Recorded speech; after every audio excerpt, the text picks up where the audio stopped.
Hi everyone, and welcome to season 5 of Behind Your Eyes. And on this episode, episode 3, Dianne is my guest. So, hi Dianne, would you like to introduce yourself to us? Hi, Suzanne. It's such an honor and a pleasure to be here. So thanks for inviting me. I'm Dianne Shepherd, and I'm a certified tantra coach. Mhm. And for those people who maybe aren't familiar with that term, tantra, I guess there's so many ways to describe what tantra is. And to me, it's like the yoga of full embodiment, Mhm. and which includes our sensuality, pleasure, and our sexual energy as well. Mhm. It doesn't necessarily have anything to do with a partner. It can be a very solo practice in that way too. So yeah, I'm a certified tantra teacher. You could also say holistic sexuality coach. Mhm. I also have a specialty in some Taoist practices, one being the jade egg practice from the Taoist Mhm. tradition, which we can dive into if you'd like in the show. Mhm. Yeah, and I my work is really centered on women, especially women who are navigating midlife, Mhm. menopause, and perhaps beyond into the third chapter, who really want to really embody their fullness after all Mhm. that hard work of whatever they were doing, career, family, and just Mhm. like really, okay, it's time for me. How do I pull those pieces in and do some work around integrating, challenges, and so I could really shine. And I like to say, rock your third chapter like a queen, I guess, Yeah. like a queen, like your fullness, your full beauty and radiance. So yeah, I guess that's kind of the yeah little Mhm. intro there. And I always start Yeah. the episode with the same question, and that is always sincere. How are you doing? Oh, I love that. Yeah.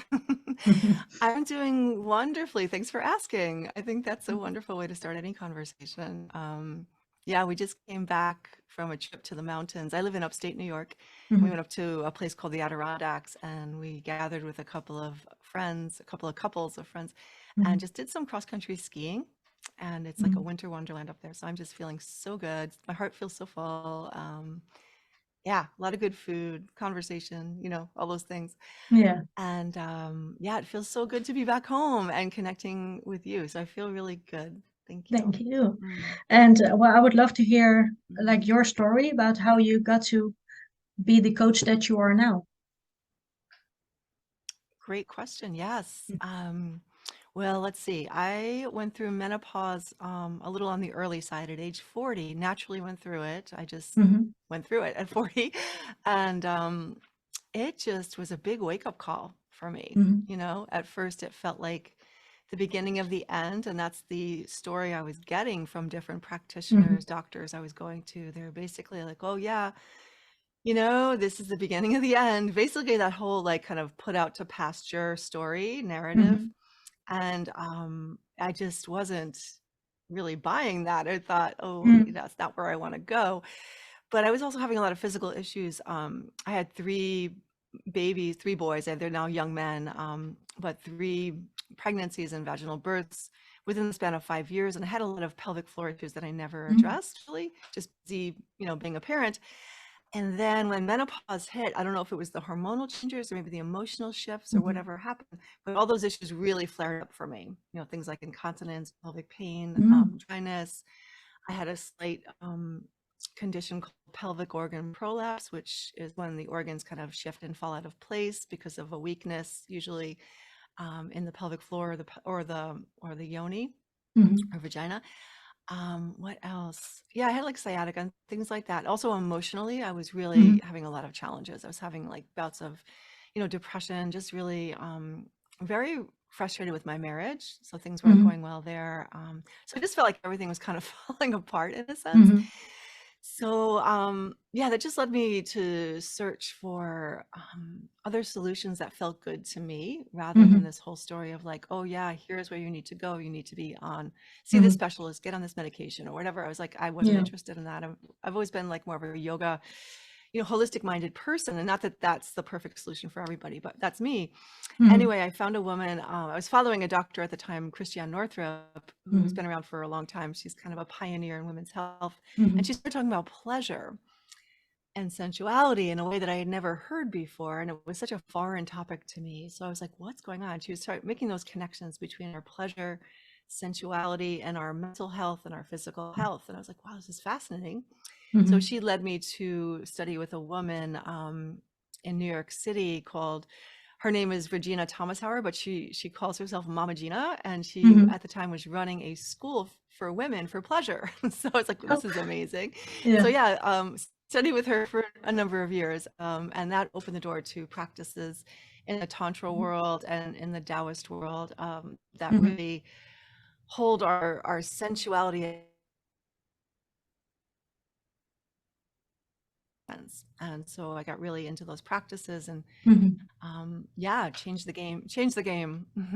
Yeah. And how did you go from, of course, embodying that and to teaching it to others? hmm Yeah, that's always been a pattern for me of like once I find something I love, like I'm a former Mm-hmm. Pilates teacher and yoga teacher. If I feel it alive in my body, I really want to teach it. Like that's just Mm-hmm. how my soul works, I guess. So yeah, I Yeah. sought out a couple of can you relate? Yeah, Mm-hmm. you're like I'm so excited about this. I have to share it. And so I sought out different teacher trainings. One of them was with Mm-hmm. Layla Martin. She has this really powerful year-long coaching program for tantra, tantra and other practices. Mm-hmm. And then I also did, I went to Thailand to study with two amazing women, Minka Vas, who Mm-hmm. has a book on the jade egg and these Mm-hmm. practices, and Shashi Saluna, who they were both students of Mantak Chia, but they, just to back up, Mantak Chia is probably the main guy who is responsible for bringing these practices of the Taoist tradition to the Mm-hmm. West. Mm-hmm. So, but he was teaching in a very masculine way. So these two women were like, we love you, we love your work, but we need more sensuality, we need more feminine energy in the way these practices are being taught. So they created their own school called the Tao Tantric Arts. So I studied with them and also did a certification with them as well. Mm-hmm. And yeah, then just started, coaching, and it's been a slow organic growth, which has been the way I like to do things Mm-hmm. in my coaching business. So Yeah. yeah. And what is like the number one thing you teach your clients? Mm, wow, that's a really good question. I guess I could say, even if this sounds a little corny, it's like we have all the answers within us, you Mm-hmm. know? Yeah. We have it all here. It's just about remembering, you Mm-hmm. know? One of the first things I share, like even in a free session, is something I call the Pleasure Queen Activation Meditation, where I just Mm-hmm. invite women to come into an experience they've had that just, felt so deeply pleasurable, but that calm sense of pleasure, that like feeling Mm-hmm. good in your skin, not this like hyper, like, yeah, which is fine, but more about like just feeling so good, so alive, just naturally grateful. Like we've all had Mm-hmm. those experiences, right? And just tapping into the frequency of that. Mm-hmm. And it's funny to see when women go through that, you can just see their radiance just start to come in. And I'm like, wow, that's it right there, Mm-hmm. because Yeah. those experiences are a portal into our sacred feminine. So that Mm-hmm. kind of pleasure, that grounded pleasure, Mm-hmm. is a portal into our divinity, our sacred feminine. And so cool to see that. So basically, yeah, all the answers are inside already. Mm-hmm. It's just a matter of many cases retraining our brain. Mm-hmm. I have like three pillars to my work. One is mindset. The second is embodiment, like the actual practices. And then there's Mm-hmm. integration. How do we make this work for ourselves as busy Mm-hmm. modern women? How do we, bring this into the world where we can Yeah. really anchor our essence in the busyness of life? Mm-hmm. Yeah. And does it So also have to do with like yeah. balance in your energy? Yeah, it can for sure because Mm-hmm. I'm a big believer that our masculine energy is wonderful too. We really need Mm-hmm. it. We don't want to throw that out, but like I think it's more about that again, we have it all within us, but that inner sacred marriage really Mm-hmm. of our feminine and masculine energy. I think that's where the magic lies. And it's Mm-hmm. not even like a place we get to. The whole thing is always a journey, right? There's always like it's not about the destination, it's always about the journey. And it's like how can we harness the power and the focus of our masculine, which many of us have been, really good at doing. How do Mm. we direct that to supporting our feminine, right? Because I Yeah. think we've been trained to use that out in the world and exhaust ourselves, but how do we Mhm. actually use that energy and focus to create containers for us to truly nourish ourselves, our feminine, our sensuality?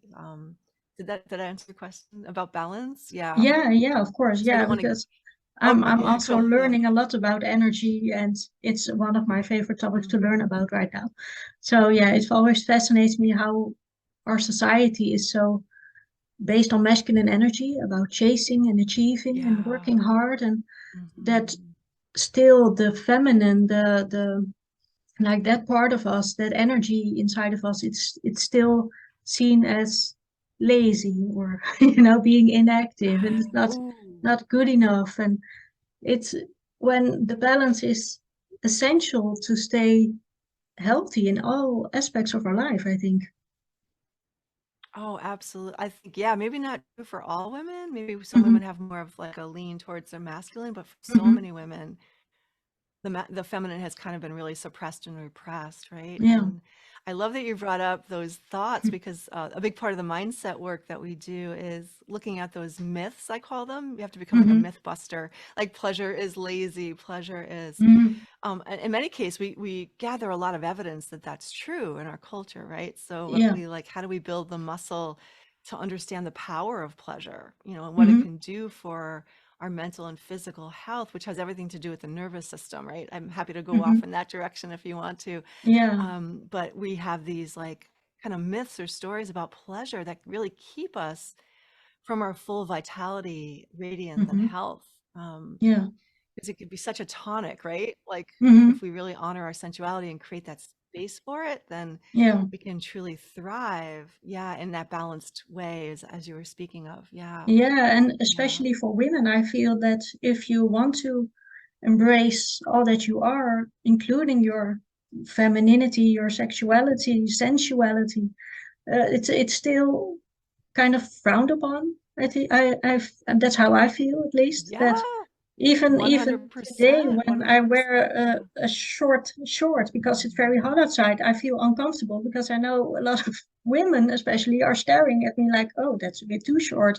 It's yeah, a weird Right. Who mindset. does she think she is, right? Yeah. Yeah, yeah. Suzanne, thank you for bringing that up. I think we're all hopefully in the process of healing that. It's just such a Mm, toxic, I think, result of what I always call thousands of years of patriarchy. Like there's a lot of yeah. internal toxicity and a lot of judgment, and a lot of women who are really Yeah. disconnected to their own feminine energy. When they see, say, someone like you embodying it, that can trigger that kind Mm, of attack response, yeah.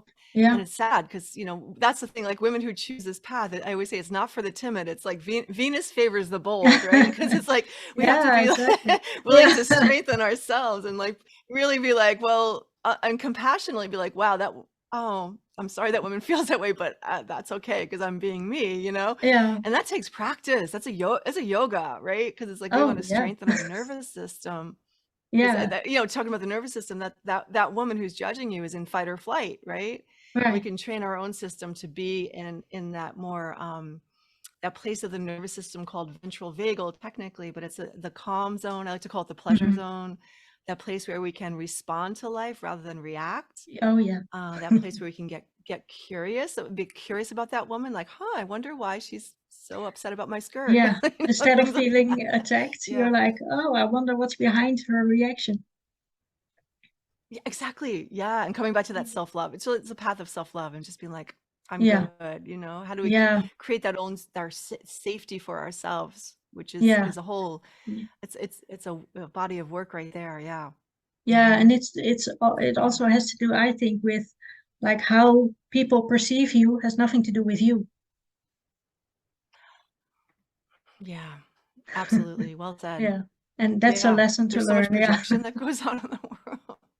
Yeah, Yeah. as we're all healing, I think it's wonderful that people are getting more aware of trauma and how it gets stored in the body and things like Yeah. that. Big T, little T trauma, all kinds of stuff, ancestral trauma, generational trauma. Mm. cultural stuff we take in. And the more we get aware of it, the more we Mm. realize like, oh, we don't have to take on that. Hmm. It's like, oh, everyone has their own journey. Yeah. And one of my coaches would say, and I think this is so cute because it reminds me of my elementary school days, about like eyes on your own paper kind of thing. Like, don't Yeah, worry yeah, so much about what people are doing. Like, let them yeah, do them and you do you kind of. Yeah. exactly. Yeah, So yeah, yeah, and that's why sisterhood is important, right? Having other women yeah, who are pursuing pleasure and like they can reflect back to you and celebrate you. yeah, It's almost a absolutely. lost art that we're reclaiming, that lost art, right? Because like Yeah, in many circles of women, you're not celebrated really. It's almost yeah, like there's a competition, yeah, which can be very toxic to the feminine, yeah. because the And quite feminine also a in all of us, superficial the feminine in all of competition. us. I feel like, okay, who's Yeah. cuter or sexier or younger or prettier? Or, Right. yeah. It's like, oh Yeah, all gosh. those things that actually just yeah, all those things destroy the feminine, right? Because the feminine Yeah. thrives on like approval and celebration, and the feminine in all of us kind of shrinks from criticism and Hmm. competition and And those kinds of comparison. things, and Yeah. comparison, compare and despair, right? Yeah. Yeah. Absolutely. So Yeah. I also want to talk about emotional intimacy in relation to our mental health, because how essential is that to our mental health? Yeah. Oh, I love that so much. Yes.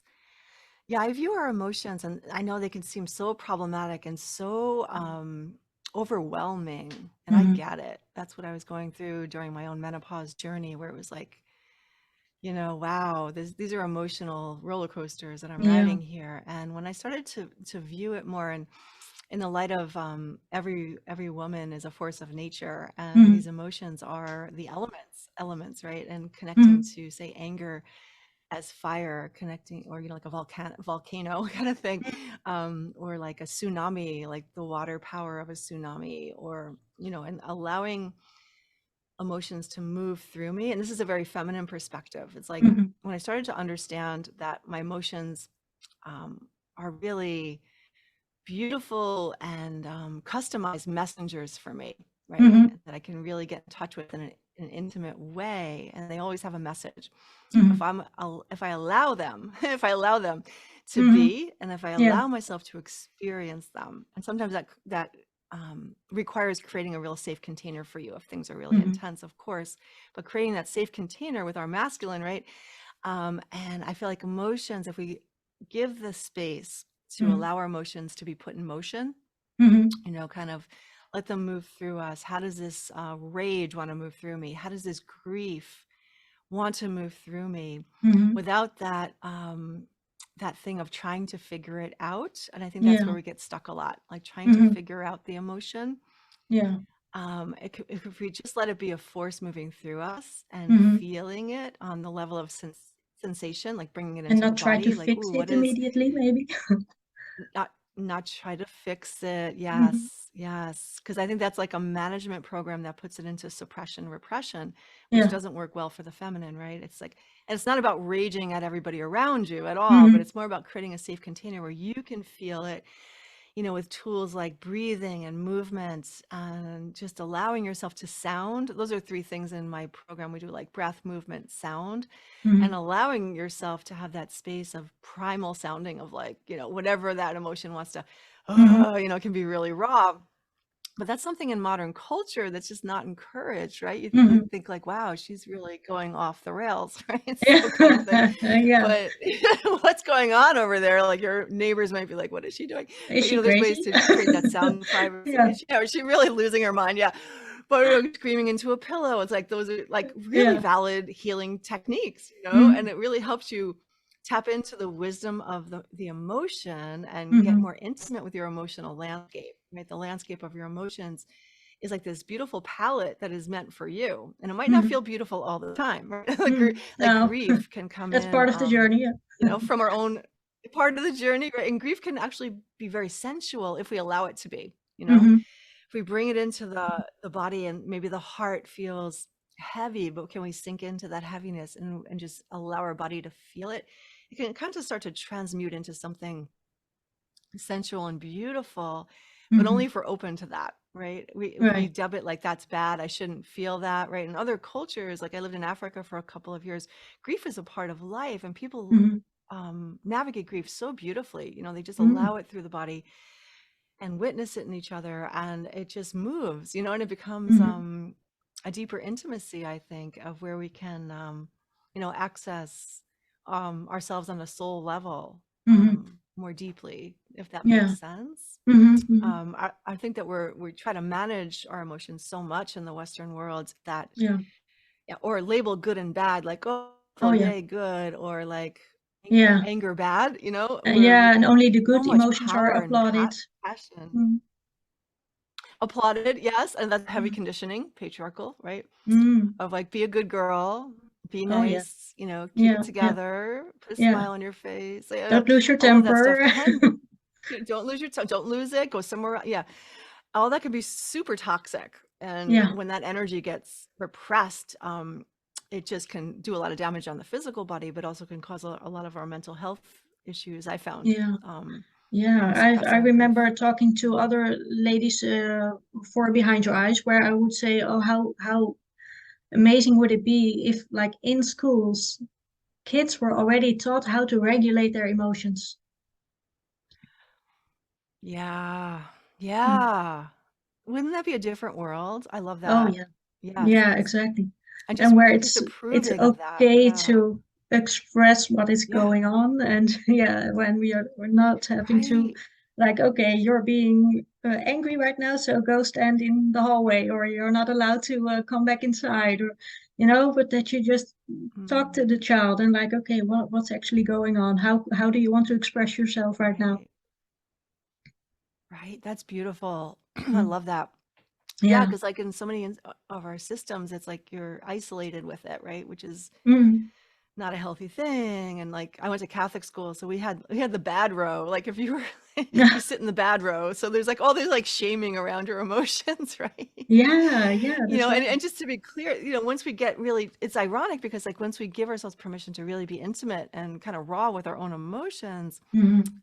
it does kind of take away that kind of urge to lash out at Hmm. people. At least that's been my experience. Like when I got really intimate with my rage and realized that it's just passion, Hmm. and allow Right. myself to have my own experience with it, then I can express, Hmm. I'll just use a very real example. I used to get really like, say if I got mad at my husband, for example, um, once I started understanding to find it in my body and let it Hmm. be a sensation, and for me, usually fire in the solar plexus, and Hmm. just let myself feel it for a while before I try to engage with him.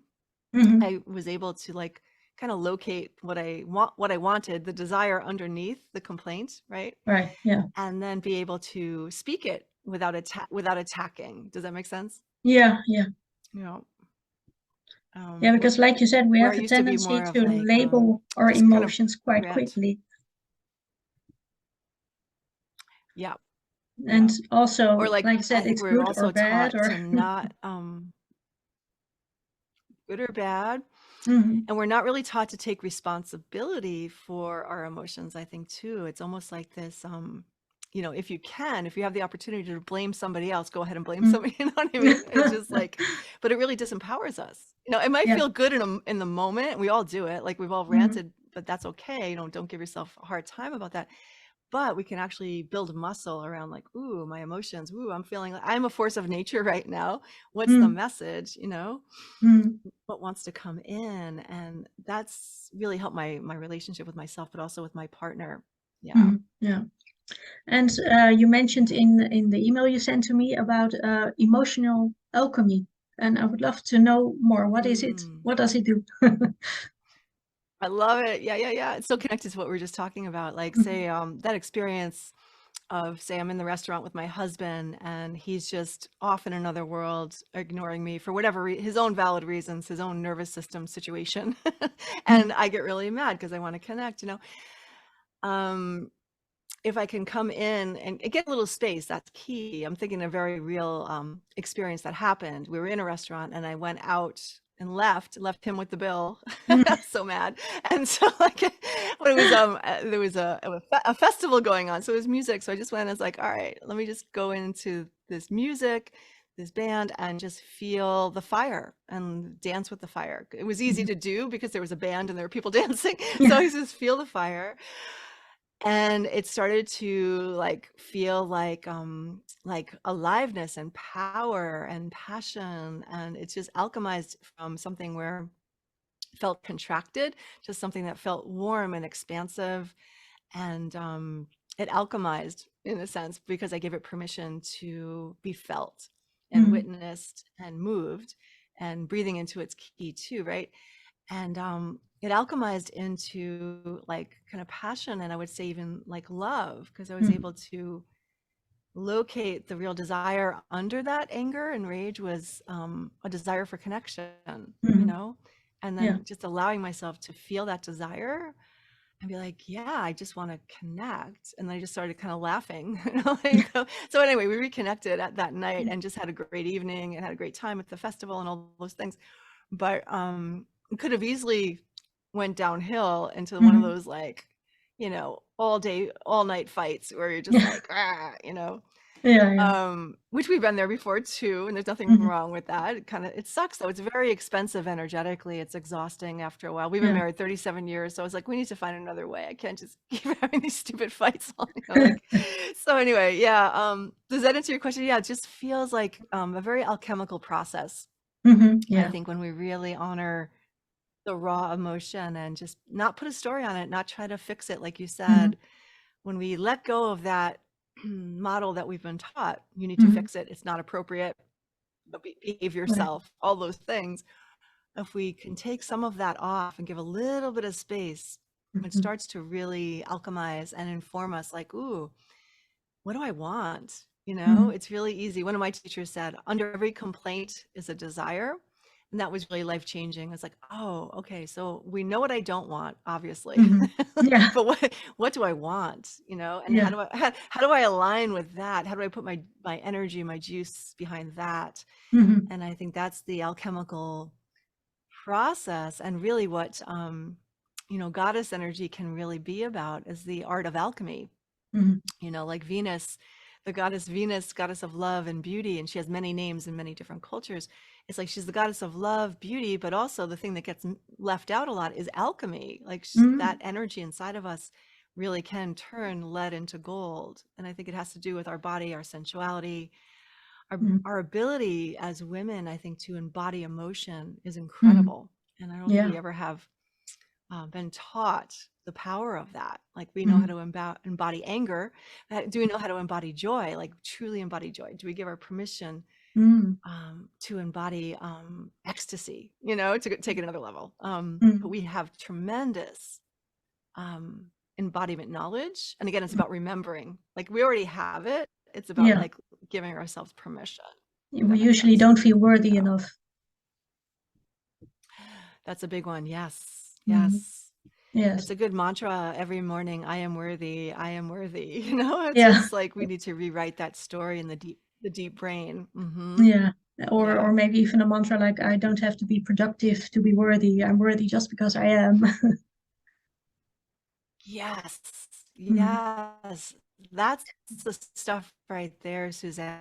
Mhm. And I think that's the major ticket of the all need to make. I still work on my mindset every day around this because the programming is so deep and the deep Mhm. brain. And our brain is always going to filter for repetition. Mhm. And so whatever's been fed in there, it's always going to do that, and search for evidence that that's true. Say I'm not Mhm. worthy, for example. If that story runs deep in the subconscious, we might not even be aware of it. We're going to Mhm. always be filtering for like evidence that that's true, and we'll collect evidence like, see, I'm Yeah. not worthy, but we can start to feed our brains the opposite, like you just said, Mhm. Yeah. I am Yeah. worthy. I am worthy. And that part of your brain's going to fight it, be like, wait, what are you talking about? Like, that's how the ego works. Be like, Yeah. oh, we don't want to fight the ego. We can't fight the ego. We're just like, oh, you're so cute. Thank you for sharing. But we're actually worthy. And this is where we're going now. Yeah. Yeah. I'm gonna ignore Yeah, my ego. actually, this is It's what's happening. false. Yeah, right. Right, right. And just be like, "Oh, you're so cute. Thanks for sharing," you know? Yeah, that's so But, endearing of you for I've trying got to I've keep me got this. safe. Yeah, Exactly, exactly. Thanks for yeah, being but here, but yeah, here's the well, here's the getting new out of my program. comfort Yeah. zone. Totally. Yeah, yeah. I love that. Well, my Yeah. last question is also always the same, and that is, when are you at your happiest? Ooh. Yeah, that's a good one. I really, I don't know, the deeper I go into these practices, it's been about 15 years now I've been doing these kinds Mm, of practices, and there's always more to learn, and it's so exciting to see. mm, But a big part of my work is integration. mm, So, like, how do we like say those pleasurable experiences of feeling great in our body? And quite often that's in nature for me. Quite often for a lot of women, it's in nature. How do we infuse that frequency into the mm. mundane? This is a fun game for me. If, like, say I have to do the dishes, for example, can I get into my pleasure and as I'm doing the dishes? So it's like Mm, where I'm happiest was the question, right? And most joyful. yeah. It's like whenever I choose to be, Yeah. like that decision we can Mm, choose. Like going to the supermarket's another favorite of mine. mm, I can make the decision in my car, like, can I be like totally in my goddess frequency, my mm. pleasure in this grocery store trip, right? And so wherever you go, there you are. You can land it in your landscape. Yeah, yeah. So I can choose it. Like, there are definitely places where it's easier for me. Like, I just came from the mountains. That's kind of a big, beautiful place for me to Mhm, be. And yet, my husband and I were just talking about this morning. It's like, we got to bring the magic here on this rainy, yucky day. But we still have the magic. We could choose mhm. to be in that joyful place. Does Yeah, that make sense? yeah, absolutely. You get to choose So, how you view. yeah, Yeah. mountains are great. You get to choose. Yep, yep. And you don't want to like override any sadness or anything that wants to, be felt for sure. Yeah. But at the same time, we can decide. We have way more agency than we been led Mhm, to believe of how we can really turn on mhm, ourselves, from that place of deep joy. And we alchemize the world when we do that. Women are so powerful. When we are in mhm, our pleasure, we change the frequency of whatever space we're in. So mhm, if you're in the grocery store, you're going to change the frequency of that space. If you're mhm. in your goddess energy, right? If you're in Yeah. your own home, you're going to change the frequency of your home just by doing your chores in that space. Mhm. It's an energy thing. You can start to build power around that, Yeah. you know. Yeah, that's something we all So, have to learn a yeah. bit more, huh? It's yoga, it's a practice. Yeah. Yeah. And I Yeah. think these are ancient arts that people are starting to be interested in. Mhm, Ancient arts we're starting to remember, because they've been so violently oppressed, mhm. and Yeah. for good reason, because there's so much power. There's like so much power in the feminine and in pleasure. Mhm, And there's been a lot of, attack on that, because I think that truly a woman in her pleasure is a force. of Yeah. course, to be reckoned with. Yeah. So totally. Yeah. Well, Yeah. thank you so much, Diane. It was truly a joy to talk to you. Oh, it was so much fun for me, Suzanne. Thanks for having me on your show. I think you're doing such beautiful work, and I want to just celebrate that. It's really a Thank you. beautiful gift you're giving to the world. Yeah. Thank you so much. All right.